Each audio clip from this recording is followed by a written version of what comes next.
in Clinton. From summertime allergies and rashes to earaches and even sports injuries, we're here to help and enable you to get better fast. No appointment, no problem at Warner Hospital Walk-In Clinic inside Family Medicine in Clinton. You're listening to the WHOW Morning Show. I'm Ben Hubbard, and our guest in this segment is Heather Purdeu, the Scovill Zoo director. You're in Central Illinois. WHOW. Once again, I'm your host today, Ben Hubbard. The WHOW Morning Show streams to Facebook and YouTube, brought to you by Peterson Insurance, your Pekin insurance agent in Clinton. And once again, my guest is Heather Purdeu, the Scovill Zoo director. Heather, how you doing today? I'm fine. How are you? I'm good. Thank you so much for asking. You know, this is our first time getting to be on the air together, but one of my favorite things about when Scovill Zoo comes out is all the animals that you guys bring in. Yeah. Who do we have today? I brought one of our box turtles. This is Vivid, and he gets the name because, as you commented when I first came on, he's pretty brightly colored. So when you think of a box turtle, you do kind of think of like the greens and browns and kind of the drab colors, just so they can camouflage a little bit better in the leaf litter and the dirt and such. But he's got a lot of orange on him. He's got some orange scales along his neck and his front legs here. And they can come in a variety. They can be a little bit more yellow. They can be pretty brown all the way around. And so, yeah, he gets his name from that beautiful coloring on him. And box turtles get their name from their shell. You know, they've adapted. So everyone knows that they can pull their legs and their head into their shell. And that's, you know, a defensive mechanism. So they can protect themselves from predators. Which he is not doing at all right now, by the way. He's so comfortable. He is so used to being held that he is not worried one bit. But normally, like, I could push their head in and their legs in. But their plastron, which is the bottom part of their shell here, is actually hinged. So it will pull completely shut. And so it's not just pulling their legs and head in, but they actually use that hinged part of their shell to cover the front as well, to give them even more protection, which is pretty neat. So you can find them around here. People have probably seen them scurrying around in wooded areas, you know, sometimes near water. They like moist areas, not necessarily to go swimming, but, you know, they do want that nice moist area to, you know, kind of settle in when it's really hot, as it has been this last week. They can get in that nice cool mud. They could get under a lot of leaf litter, and they will keep cool that way. In the spring and in the fall, when it starts getting cooler, you might see them sitting out in the sun. Again, they're a reptile. Their body temperature is affected by their environment. So you might see them sitting out in the sun, just warming up in the morning. So but they're pretty cool. The biggest thing with these guys, when we take them out, he is an ambassador animal. We will go out to schools or nursing homes or, you know, fall festivals. And we just kind of tell people they're not a pet. We ask people if they find them in the wild to please leave them in the wild. They're actually, the eastern box turtle is a vulnerable species here in the United States. And a lot of that is due to the pet trade. And it's not just us, you know, bringing them home, but it's also overseas. You know, people will collect them and send them over for the, you know, illegal pet trade. So again, leave them out. They can live a very long time. A lot of our box turtles, we're not really 100% sure on their age, because they didn't necessarily hatch at the zoo, but we've had them for at least 25 years. So that will tell you, if you are getting a turtle, especially a young one, you're in for an investment. So you will not have them for a very long time. I mean, what's the thing in Nemo that Crush's dad is like 100 and something or whatever? Yes. And, you know, if you've ever wondered about tuning into the stream rather than listening on the radio, now's the time to do it if you want to take a look at Vivid the box turtle. I do have a question, and maybe this is a question that a kid would ask you. However, so I was always under the impression that turtles are in the water and they like have at least some kind of fin, and tortoises have feet, and that's kind of the difference. What makes this guy not a tortoise? I again, like they will be found near water.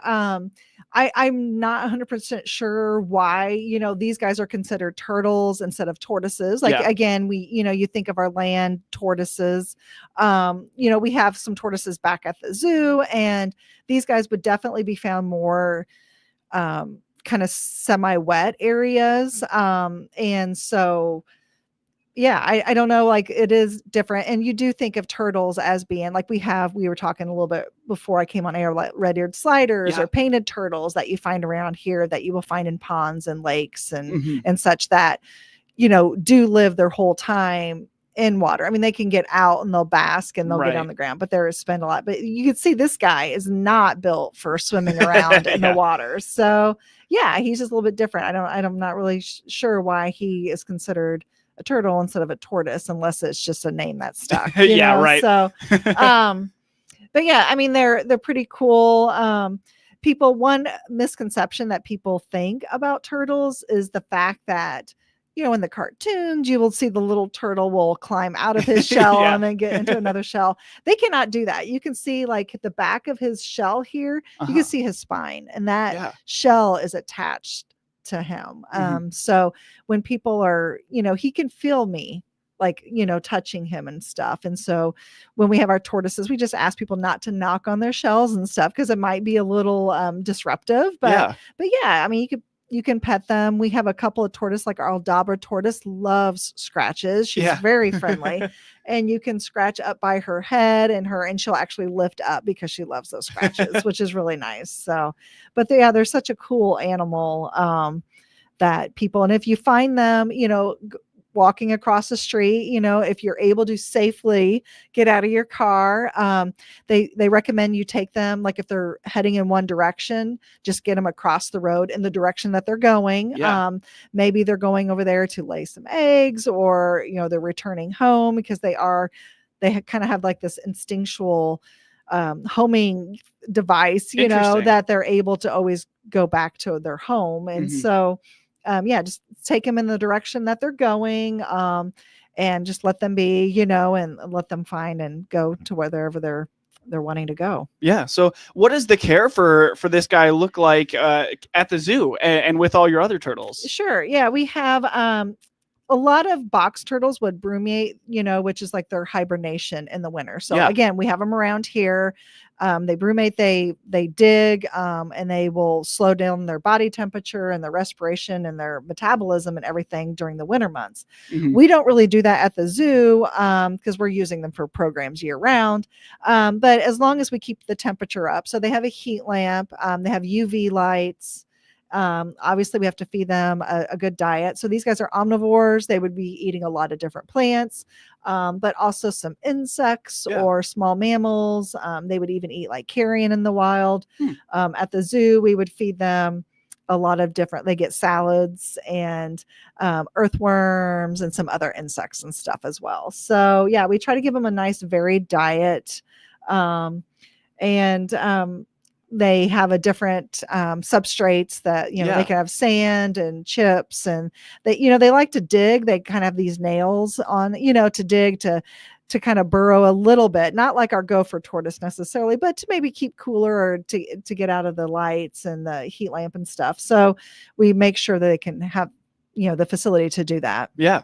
So when either, Vivid the box turtle is going out to a school for an ambassador program, or whether it's just kids coming and seeing them at the zoo, what kind of questions are you getting from kids that maybe get them so interested in turtles? Yeah, a lot of it is asking, again, kind of the ones that we already went through a little bit, but just like about their shell. And I'll ask the kids, why would they be in a shell like this? And most kids know that it's, to protect themselves from predators. We get like, how do you tell the boys and the girls apart? And a lot of it is like by the tail length. It's by like the nails on their back feet. The males sometimes are a little bit bigger than the females. The indentations on the shell, but you can see, I mean, again, he's pretty friendly. He's not going in his shell at all. And again, it's kind of spreading the awareness about the not a pet, it's okay to pick one up and look at it, but then put it back where you found it, you Yeah. know, instead of taking it home. Because unfortunately, we do get calls all the time, you know, where Mhm. people have had turtles for years, but, you know, maybe someone's going away to college, or maybe they're moving and they can't take the turtle, or they're just not able to care for their turtle anymore. Yeah. And they live a long time. So, you know, they could live another couple of decades. So we just, you know, please leave them in the wild. You know, you're welcome to look at it, especially kids. I mean, kids are going to be curious. Right. Let them look at the turtle, let them experience, you know, nature, but then just put it back where you found it. And do you risk, I feel like I've heard that maybe you risk like salmonella or some kind of diseases with so turtles? like, yeah, any of the reptiles, they have just naturally salmonella like in their feces, and obviously they're on the ground, or the Right. snakes are slithering, you know, on the ground and maybe through their feces. So you're welcome to pick them up and then just wash your hands Right. before you know, eat anything or touch your face or anything, which I'll do after I'm done with this program. What kind of predators do they have in the like in this area? In this area, like raccoons, Really? minks, any of those little carnivores that we would have around here. Coyotes. Coyotes, you know, even feral cats and stuff like Really? that, you know. So anything that may be out in the woods that would, foxes, that sort Yeah. of thing. So yeah, that they would feel like a turtle's a nice meal. Yeah, interesting. Mhm. Well, Heather, before we take a break here, anything else on Vivid the box turtle we didn't get to?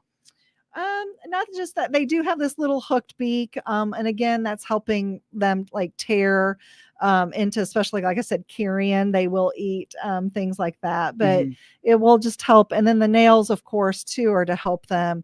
I said they're, you know, kind of wet areas. You know, they might need help climbing around those banks and stuff. So Yeah. they have.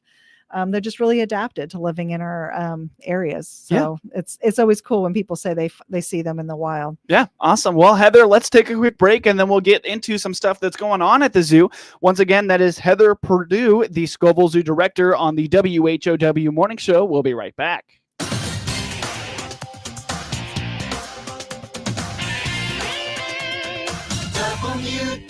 WHOW. Here's Clinton Save-A-Lot owner Dave Jackson on Inflation 3.0. The rate of increase has slowed down. That doesn't mean inflation and prices have gone back to where they were. Not 8%, not 10%, double. So an item that was $1 in 2020 is now $2. It's not going back to $1. What you are seeing is maybe that item's at $2, it might go up to $2.03, back to normal 1.5% inflation.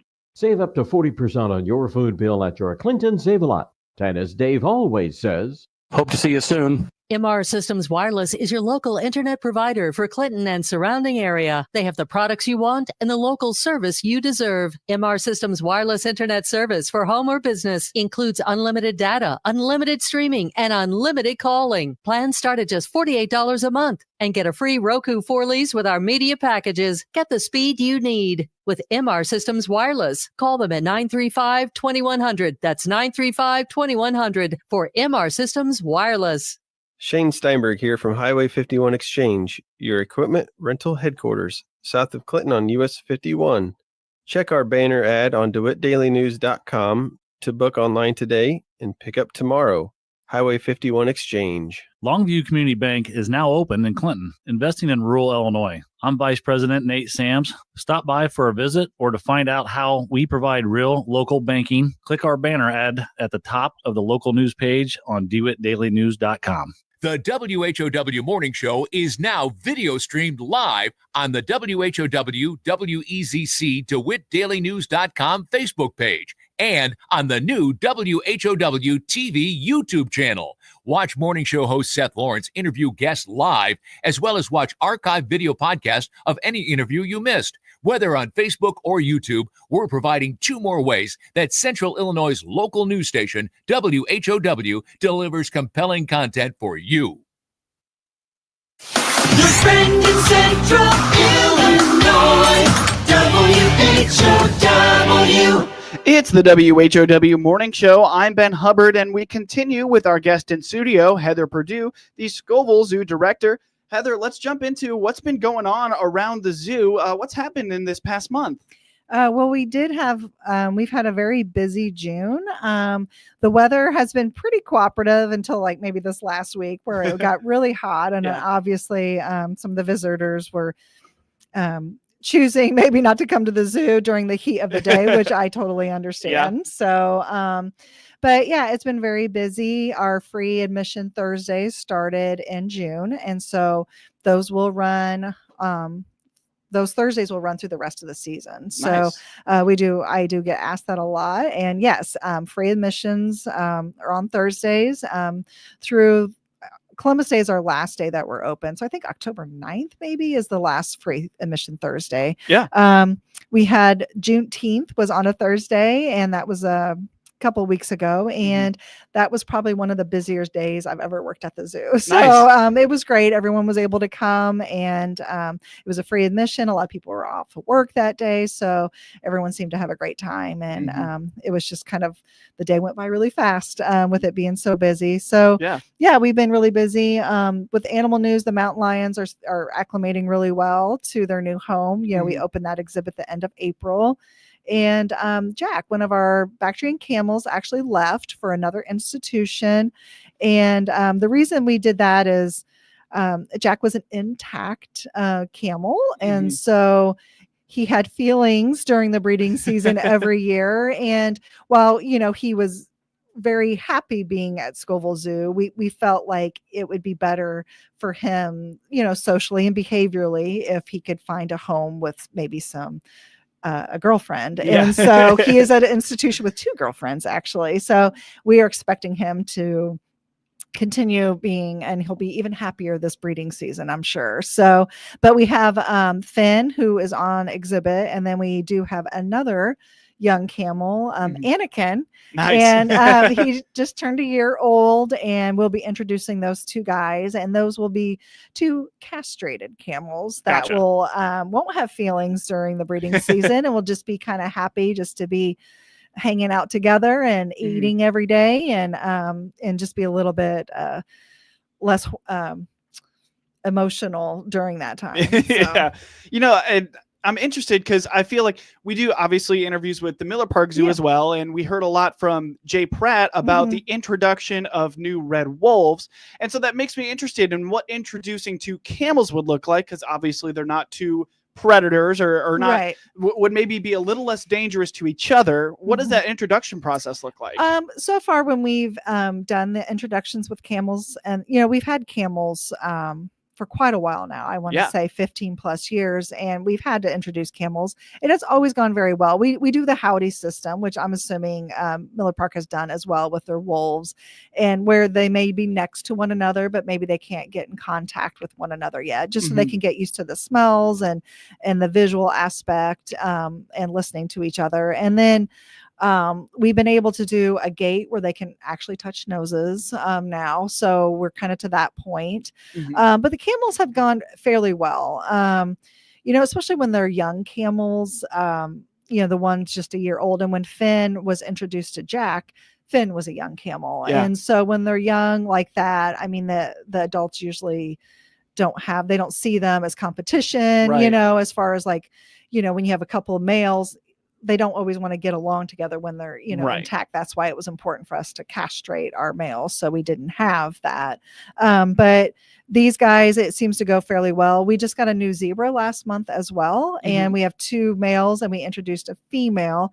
They're all older zebras, but zebras can be a little bit feistier, where they will kind of antagonize a little bit.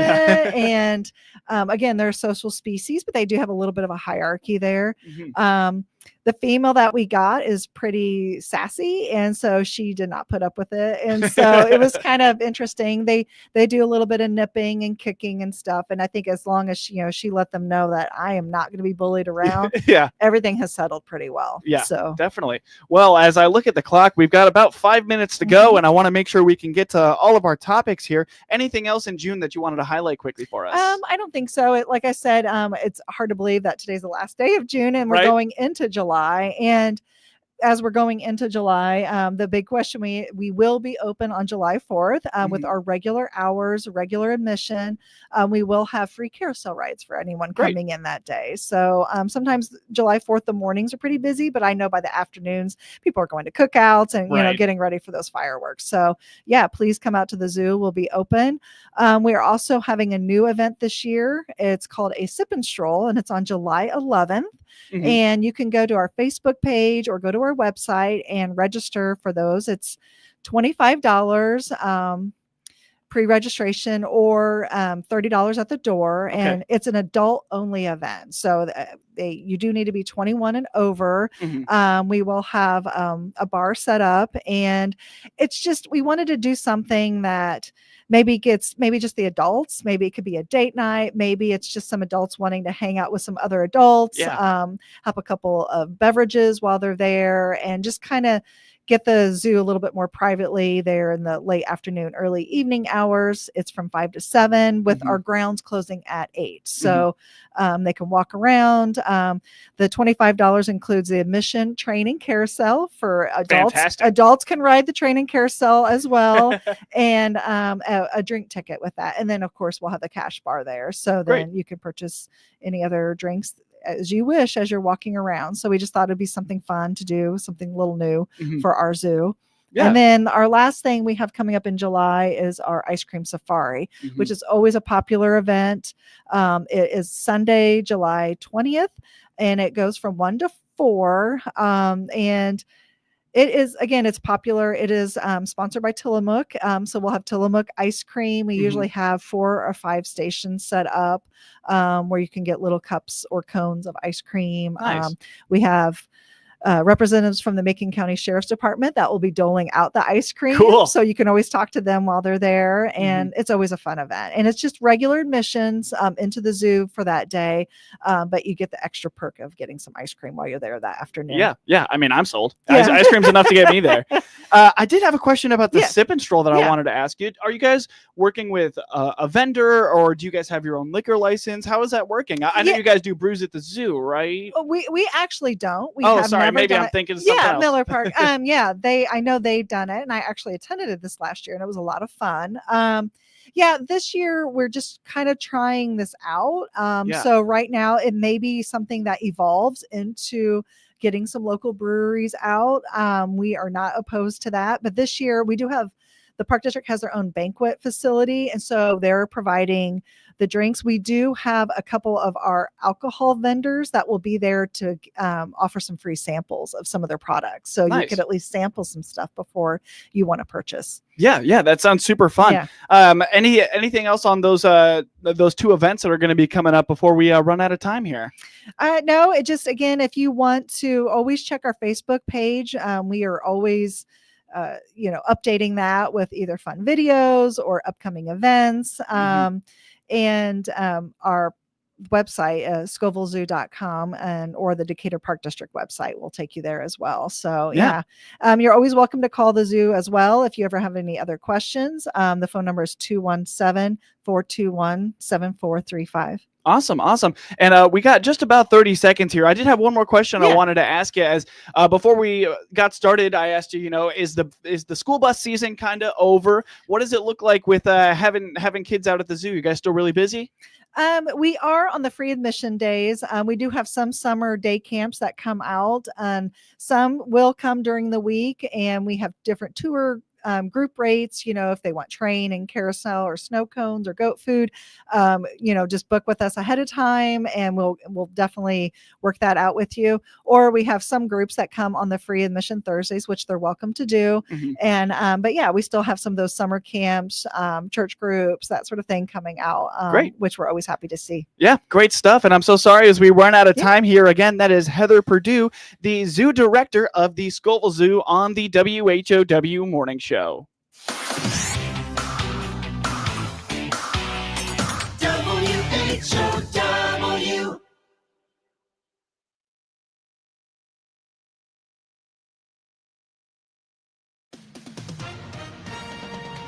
With SRN News, I'm Rich Thomason in Washington.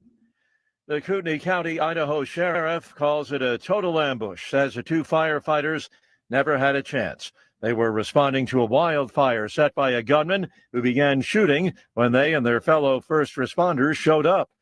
2 firefighters died, another was wounded. The gunman is dead. The dawning of the new day found senators still debating the president's spending and tax cut bill, the debate extending into the early morning hours. Now senators are going over a series of amendments to the bill. One of the 2 Republicans opposed to the president's bill, North Carolina Senator Tom Tillis, has announced that he will not be seeking re-election. U.S.-Canada trade talks will resume now that the Canadians have shelved the proposed tax on big U.S. tech firms. On Wall Street, the Dow up 153. More details, srnnews.com. Looking for a new Silverado? This is Scott Baum from Baum Chevrolet Buick here in Clinton. We have a good selection of new Silverado inventory. We have Silverados in 1500s, 2500s, and 3500s with several trim levels, custom, LT, RST, LTZ, and yes, even high countries. All our inventory